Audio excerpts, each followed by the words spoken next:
नमस्कार। India debate में आप सबका स्वागत है। मैं हूं आशुतोष पाठक। दोस्तों, नरेंद्र मोदी, उनकी सरकार, देश की 140 करोड़ जनता, पूरी दुनिया, सब एक राय से, एक सहमति से पाकिस्तान को नेस्त नाबूद करने के पक्ष में है। पाकिस्तान के क्रिमिनल अपराधियों ने निरीह लोगों की जो हत्या की, वो एक दिन की घटना नहीं है, सिलसिला लगातार चलता रहा है। इस पर पूरे देश में गुस्सा है, पूरा देश आग बबूला है और इंतकाम की आग में जल रहा है। लेकिन एक शख्स है जो आज भी एक खास तरह के तबले पे नृत्य कर रहा है। मैं इस शख्स के बारे में अक्सर कहता हूं, नचनिया।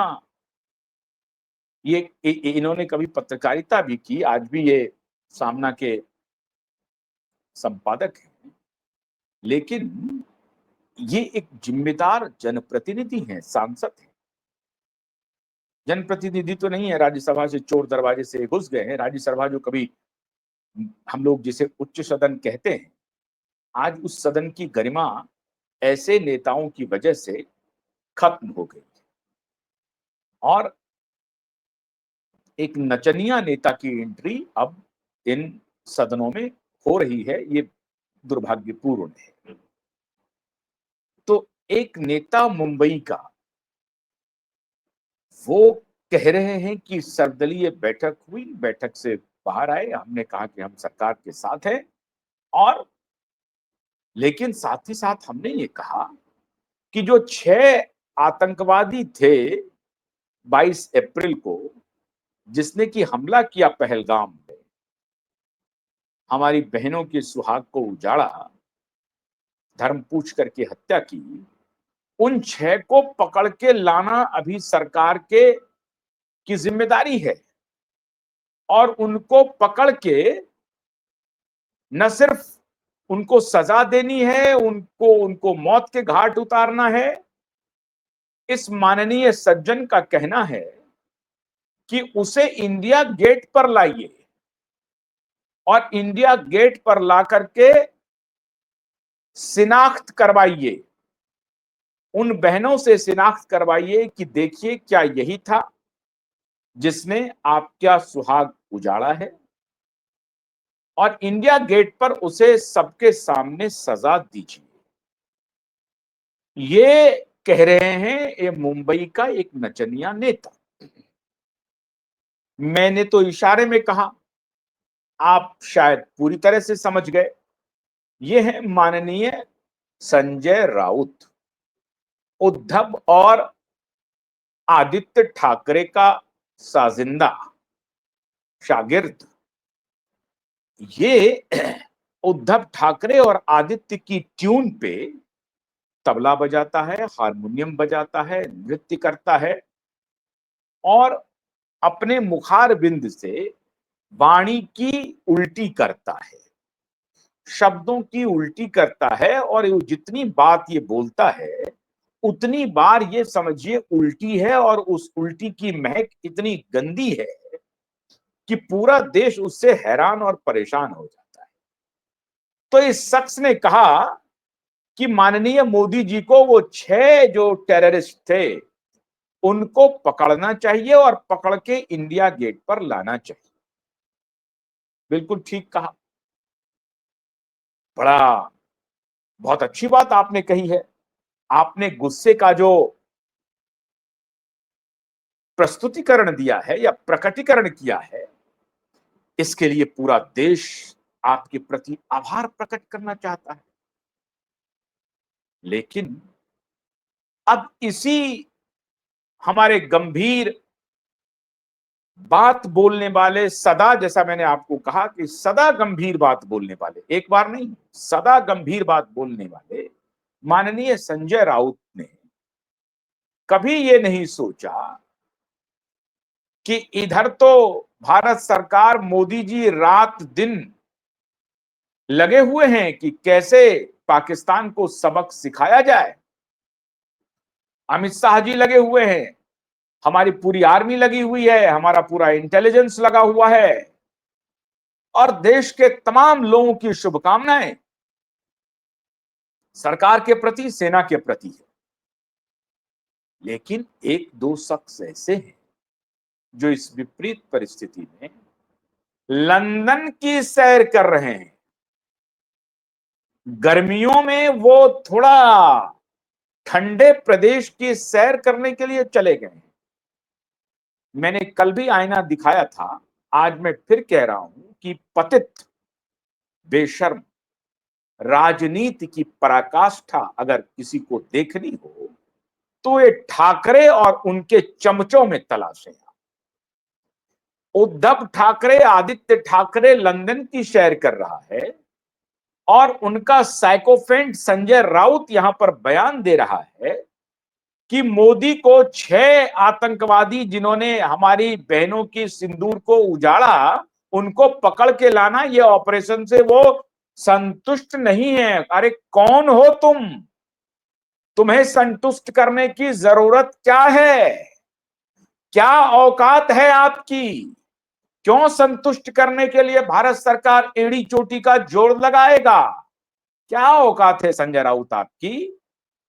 कृपा पात्र बने हुए हो एक अपराधी की, एक अपराधी का कृपा पात्र, बलात्कार और हत्या के जुर्म में जिसे अभी जेल जाना है, जिसके खिलाफ सबूत चिल्ला चिल्ला के बोल रहा है। संजय राउत को तो यह कहना चाहिए कि उस 6 अपराधी के साथ हमारे ये जो 2 अपराधी हैं उनको भी पकड़ के इंडिया गेट पर लाना चाहिए। खैर संजय राउत, आप नहीं बोल पाए, अब जरा क्यूबाइड नेटवर्क की तरफ से सुन लीजिए। संजय राउत, अब आपका जो ये ख्वाब है ना, ये हम लोग पूरा करने जा रहे हैं। आपका ख्वाब अधूरा नहीं रहेगा, वो इंडिया गेट पर भी आएगा। अब वो India Gate Gateway of India होगा कि ये इंडिया गेट होगा, ये तो आने वाला वक्त बताएगा। लेकिन आपके आका जो अभी लंदन घूम रहे हैं, उनको इंडिया गेट पर लाने की तैयारी हो रही है।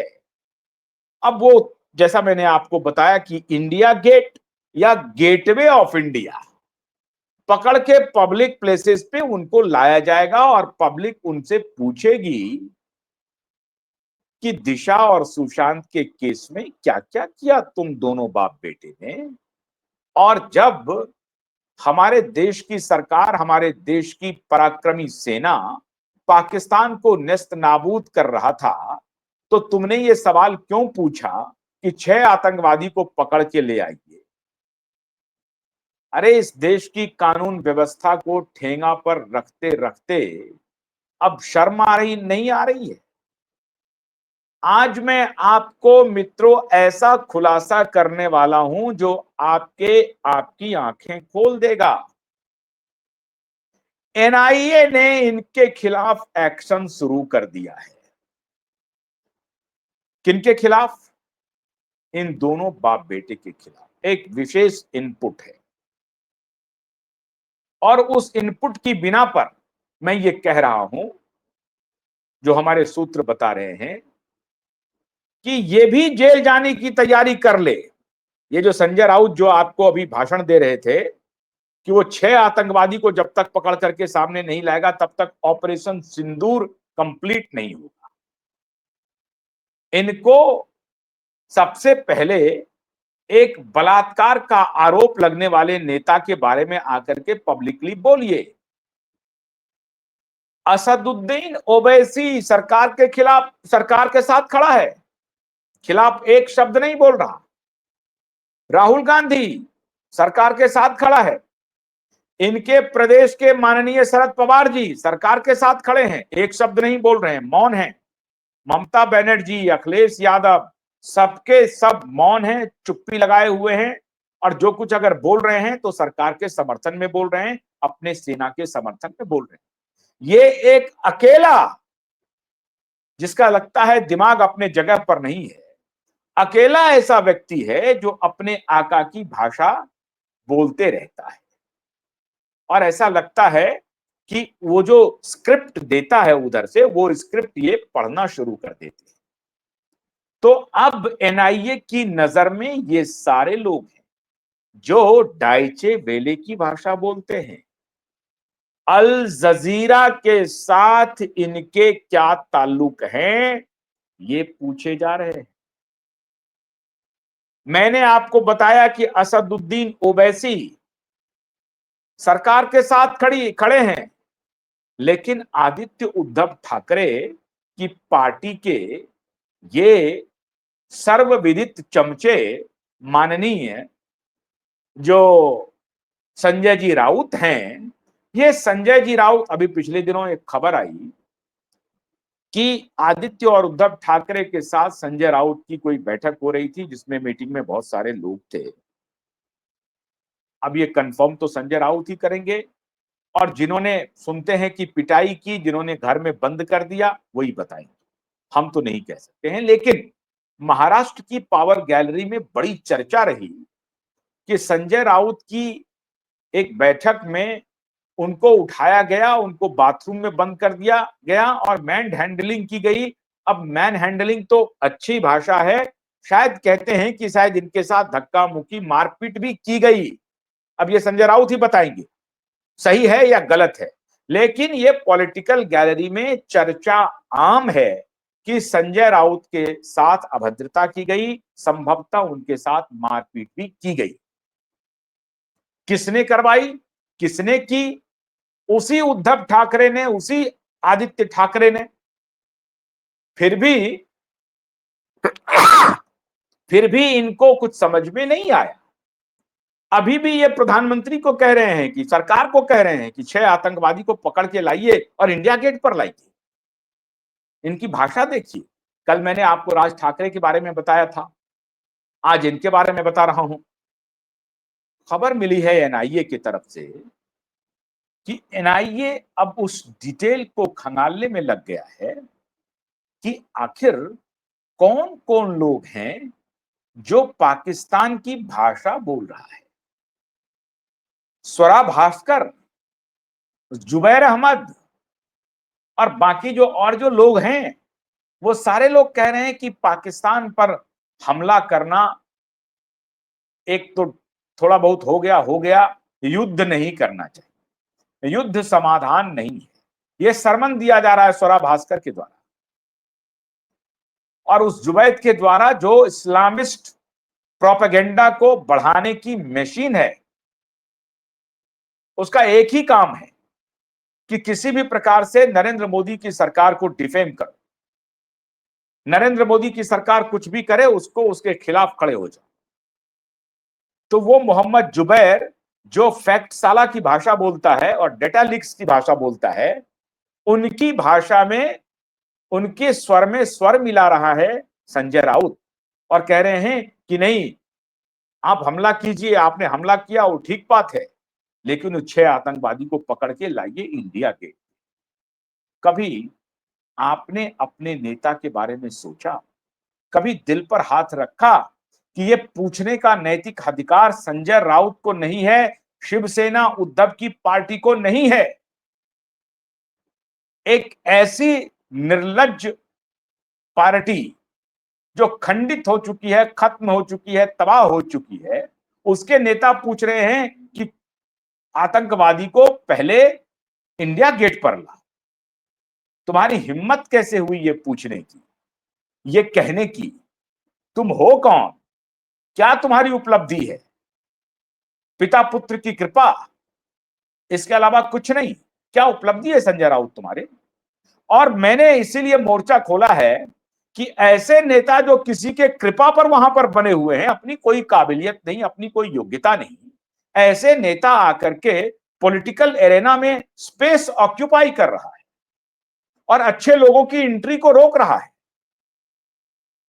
संजय राउत के खिलाफ 100% एमएलए है शिवसेना उद्धव के, 100%। एक भी व्यक्ति इनको फूटी आंख नहीं सुहाता है। ये सिर्फ स्टूज है इस बाप बेटे का। ये बाप बेटे जो बात नहीं कहना चाहते हैं वो इनसे कहलवा देते हैं। यही धंधा है संजय राउत का।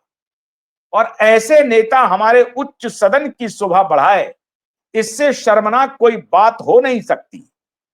उद्धव आदित्य ने अपने आसपास ऐसे ही साइकोफ्रेंट की एक पूरी कोठरी तैयार की है, जिस कोठरी को blow by blow cuboid network expose कर रहा है। राज ठाकरे भाई ने कहा कि मोदी को हमला नहीं करना चाहिए।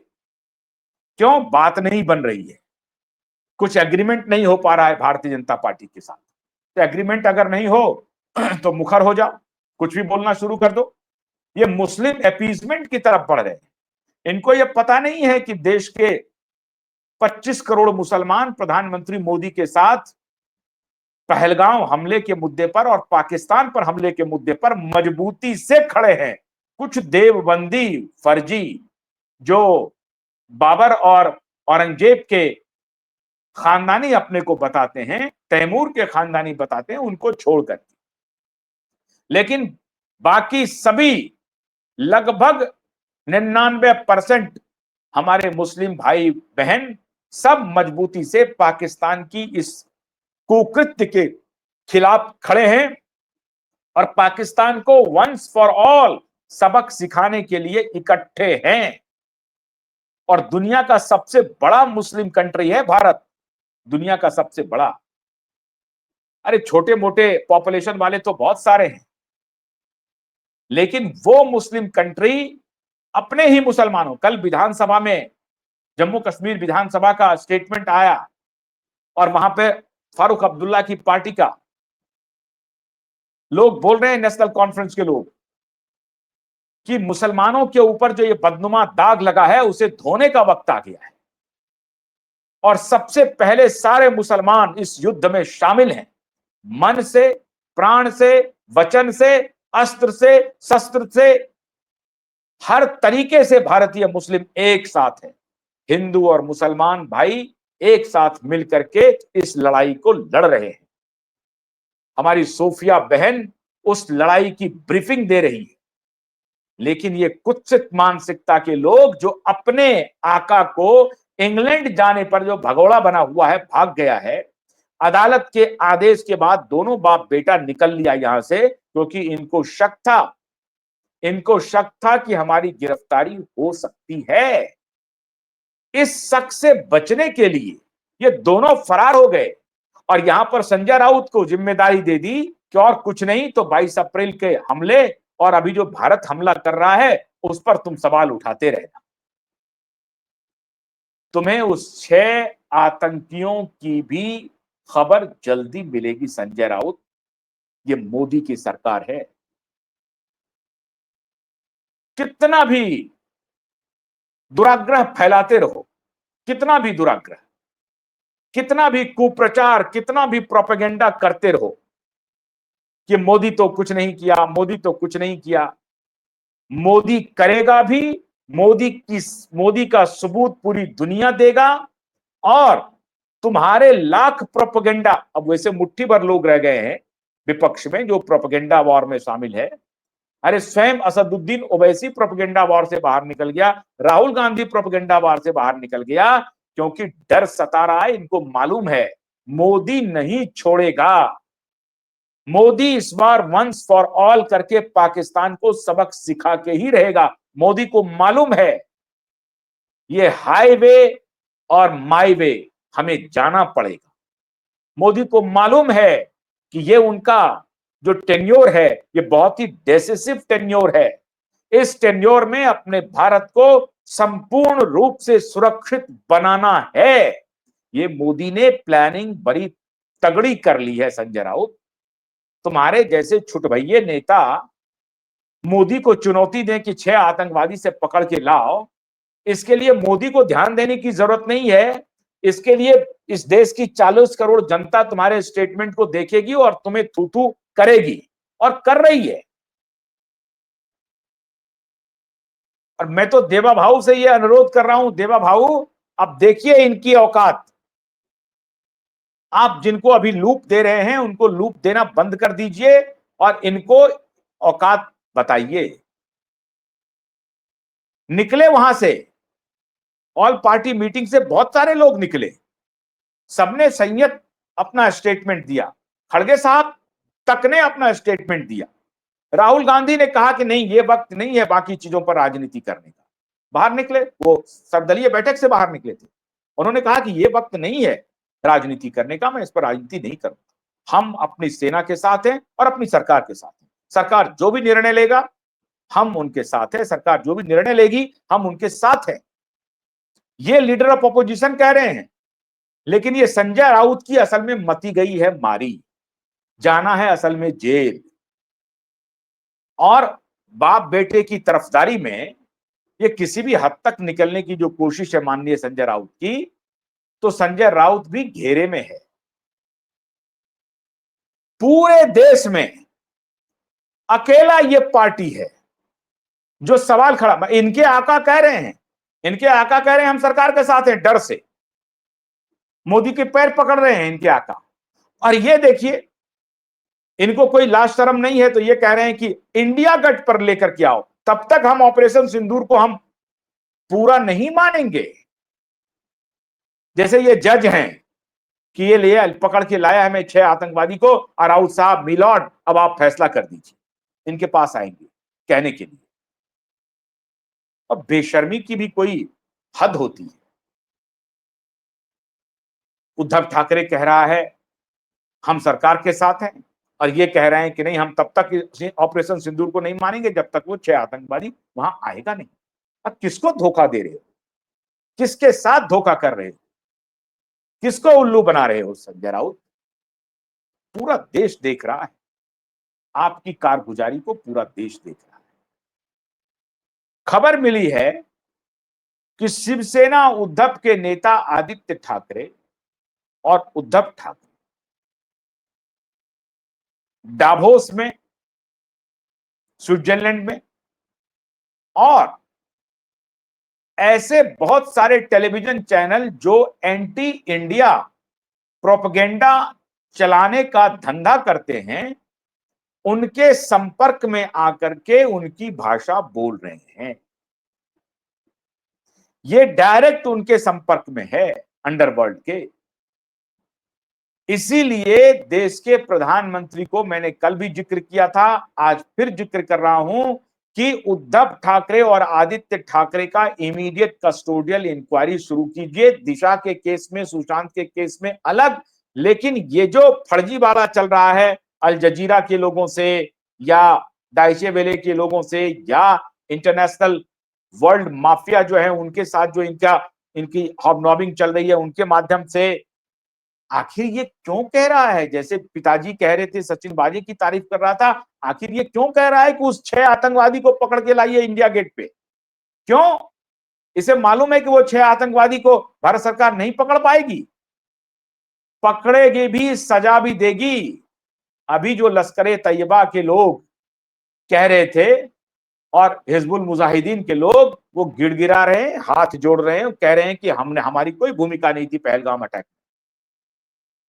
कांप रहे हैं, सैकड़ों की जान नहीं गई है, लोग कह रहे हैं कि हजारों की संख्या में। और ये मिलिट्री के जो एक्सपर्ट्स हैं, एक्स मिलिट्री मैन, वो कह रहे हैं कि हजारों की संख्या में मौतें हुई होंगी जिसको पाकिस्तान छिपा रहा है। तो ये सर्जिकल स्ट्राइक नहीं था, ये पूरा full proof planned precision strike, जिसको डिफेंस कहता है, वो प्रिसीजन स्ट्राइक था। सारे प्रोसीड्योर को फॉलो करते हुए, सारे युद्ध के नॉर्म्स को फॉलो करते हुए, टारगेट को चिन्हित करते हुए टारगेटेड अटैक था। अपने टारगेट को मिशन में शामिल किया और टारगेट को धूल धूसरित किया, ध्वस्त किया। तो ये कोई गया और अटैक करके आ गया, कहां गिरा नहीं गिरा, ऐसा नहीं था। 9 टारगेट को ध्वस्त किया। और इतना ही नहीं, अब जब पाकिस्तान रिटेलिएट कर रहा है तो हमारा जो डिफेंस सिस्टम है, एयर डिफेंस सिस्टम, उसके सारे एयर के जितने ट्रैफिक आ रहे हैं हमारे तरफ हमले करने के लिए, एरोप्लेन, फाइटर जेट, उनको ध्वस्त कर रहे हैं हवा में ही। ये है भारत की कुव्वत और ये है भारत की ताकत संजय राउत। ये आपके समझ में नहीं आएगी। आप तो वहां चरस का कारोबार चलवाओ, नाइट क्लब चलवाओ, आदित्य ठाकरे क्या की सेटिंग गेटिंग करो कि ये जो पाप किया है उसको बचाया कैसे जाए। सबूत आ गए हैं, अदालत का आदेश आ गया है, आपकी तरफ से कोई जुबान नहीं खुला, सब चुप। एक अजीब सी खामोशी, एक अजीब सा मातम छाया हुआ है उद्धव की शिवसेना में। अब क्या होगा? तो संजय राउत जी इंडिया गेट पर तो लाएंगे, लेकिन 6 आतंकवादी के साथ साथ आपके आका को भी घसीटेंगे, आपके आका को भी लाएंगे। उस पर भी एनआईए तहकीकात कर रही है कि अंडरवर्ल्ड और ये ड्रग माफिया के साथ, आर्म्स के तस्कर के साथ शिवसेना उद्धव पार्टी के किन किन नेताओं की मिली भगत है और कहां-कहां है। एनआईए के पास ये सारे पुख्ता सबूत हैं और एनआईए का एक्शन शुरू हो गया है। थोड़ा इंतजार कीजिए, देखते हैं इंडिया गेट पे किस-किस को बुलाते हैं। बहुत-बहुत शुक्रिया। नमस्कार।